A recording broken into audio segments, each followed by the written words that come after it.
Pala മേലുകാവിൽ ward മെമ്പറെ വെട്ടി പരിക്കേൽപ്പിച്ചു. മൂന്നിലവ് പഞ്ചായത്ത് മെമ്പറായ അജിത്ത് ജോർജിനെ നാട്ടുകാരനായ ജോൺസൺ പാറയ്ക്കനാണ് ആക്രമിച്ചത്. അജിത്തിനെതിരെ ലീഗൽ സർവീസ് അതോറിറ്റി അദാലത്തിൽ ജോൺസൺ നൽകിയ പരാതികൾ തള്ളിപ്പോയിരുന്നു. ഇതിൽ അപമാനിതനായതിനാലാണ് ആക്രമണം. അരിവാൾ ഉപയോഗിച്ചുള്ള ആക്രമണത്തിൽ അജിത്തിന്റെ വിരലുകൾക്ക് പരുക്കേറ്റു.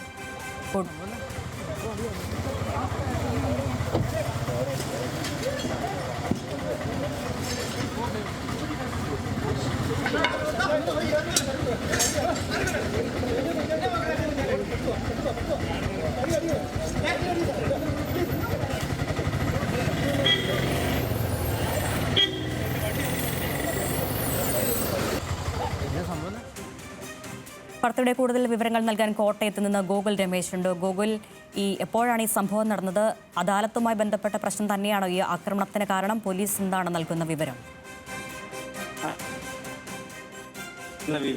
അതായത് ഇന്ന് ഈ മൂന്നിലവ് പഞ്ചായത്ത് മെമ്പർ അജിത്ത് ജോർജിനെതിരായിട്ട് ചില പരാതികൾ നാട്ടുകാരനായിട്ടുള്ള ജോൺസൺ ഈ അദാലത്തിൽ നൽകുകയുണ്ടായിരുന്നു. ലീഗൽ സർവീസ് അതോറിറ്റിയുടെ അദാലത്താണ് ഇന്ന് ചേർന്നത്. അവിടെയാണ് 4ഓളം പരാതികളാണ് അജിത്തിനെതിരെയും അതോടൊപ്പം തന്നെ പഞ്ചായത്തിനെതിരെയും ഒക്കെ തന്നെയായിട്ട് ഈ ജോൺസൺ എന്ന് പറയുന്നയാൾ നൽകുകയുണ്ടായത്. പക്ഷേ ഈ പരാതികളൊക്കെ അനാവശ്യമാണെന്നും അതിൽ കഴമ്പില്ല എന്നും കണ്ടെത്തിക്കൊണ്ട് ഈ അദാലത്തിന്റെ അധ്യക്ഷൻ ഉൾപ്പെടെയുള്ള ആളുകൾ ആ പരാതി തള്ളിക്കളയുകയും അതിനെതിരായിട്ട് ഇത്തരത്തിൽ ഇനിയും അനാവശ്യമായിട്ട് പരാതികൾ നൽകുകയാണെങ്കിൽ അത് കുറ്റമാക്കാനുള്ള രീതിയിലുള്ള നടപടികൾ സ്വീകരിക്കും, അല്ലെങ്കിൽ അനാവശ്യ പരാതികൾ നൽകുന്നത് ഒരു കുറ്റകരമാണ് എന്നുള്ള രീതിയിൽ എല്ലാവരുടെയും മധ്യത്തിൽ വെച്ച് ജോൺസൺ എന്ന് പറയുന്ന വ്യക്തിയോട് പറയുകയും ചെയ്തിട്ടുണ്ടായിരുന്നു. ഇതിൽ ഇയാൾ വളരെയേറെ അപമാനിതനായിരുന്നു. അതിനുശേഷം അദാലത്തിന് ശേഷം ഈ വാർഡ് മെമ്പർ അടക്കമുള്ള ആളുകൾ പുറത്തേക്ക് ഇറങ്ങിയ വേളയിലാണ് ഇത്തരത്തിലൊരു ആക്രമണം നടന്നത്. ആദ്യം ഇയാളെ ഈ ജോൺസൺ എന്ന് പറയുന്ന വ്യക്തി വാഹനം ഇടിപ്പിച്ച് അത്തരത്തിൽ ആക്രമിക്കുവാനായിട്ട് ശ്രമിച്ചു. അതിനുശേഷം ഒഴിഞ്ഞു മാറിയപ്പോൾ ഇത്തരത്തിൽ പരസ്പരം അങ്ങോട്ടും ഇങ്ങോട്ടും കയ്യാങ്കളി ഉണ്ടാവുകയും ഒക്കെ തന്നെ ചെയ്തു.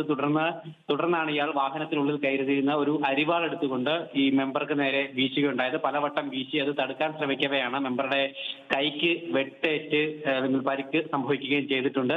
2 വിരലുകളിൽ ആഴത്തിലുള്ള മുറിവുകൾ ഈ അരിവാൾ കൊണ്ടുള്ള വെട്ടേറ്റ് അദ്ദേഹത്തിന് സംഭവിക്കുകയും ചെയ്തിട്ടുണ്ട്. തുടർന്ന് ഇയാൾ ഈരാറ്റുപേട്ടയിലുള്ള ആശുപത്രിയിൽ ഇപ്പോൾ ചികിത്സ തേടിയിരിക്കുകയാണ്. ഒപ്പം ഈ സംഭവത്തിൽ പാലാ പോലീസ് കേസെടുക്കുകയും ഒക്കെ തന്നെ ചെയ്തിട്ടുണ്ട്. നിലവിൽ ഇതുവരെ അറസ്റ്റ് ഉണ്ടായിട്ടില്ല എന്നാണ് മനസ്സിലാക്കാനായിട്ട് സാധിക്കുന്നത്. എന്തായാലും പോലീസ് ഇതിൽ വിശദമായിട്ടുള്ള അന്വേഷണം നടത്തി അറസ്റ്റ് ഉണ്ടാകും. ഒപ്പം ഈ വ്യക്തിക്ക് ജോൺസൺ എന്ന് പറയുന്ന ആൾക്ക് അജിത്തിനെതിരെ മുമ്പും ഈ ഇത്തരത്തിലുള്ള വ്യക്തിപരമായിട്ടുള്ള വൈരാഗ്യങ്ങൾ നിലനിന്നിരുന്നു. മുമ്പും ഇത്തരത്തിലുള്ള തർക്കങ്ങളൊക്കെ ഇരുവരും തമ്മിൽ ഉണ്ടായിട്ടുണ്ടായിരുന്നു. എന്തായാലും ഇന്നിപ്പോൾ ഈ പരാതികൾ കൂടി തള്ളിയ സാഹചര്യത്തിൽ മധ്യത്തിൽ ഇത്തരത്തിൽ അപമാനിതനായതാണ് ഈ അക്രമത്തിന് കാരണമെന്നാണ് പോലീസ് അടക്കം ഇപ്പോൾ നമ്മളോട് വിശദീകരിച്ചിരിക്കുന്നത്. എന്തായാലും സംഭവത്തിൽ പോലീസ് നടപടി വേഗത്തിലുണ്ടാകുമെന്ന് തന്നെയാണ് പ്രതീക്ഷിക്കുന്നത്. അരുണ്യ, കോട്ടയം മൂന്നിലവ് പഞ്ചായത്തിലാണ് പഞ്ചായത്ത് വാർഡ് മെമ്പറെ വെട്ടി പരിക്കേൽപ്പിച്ചത്.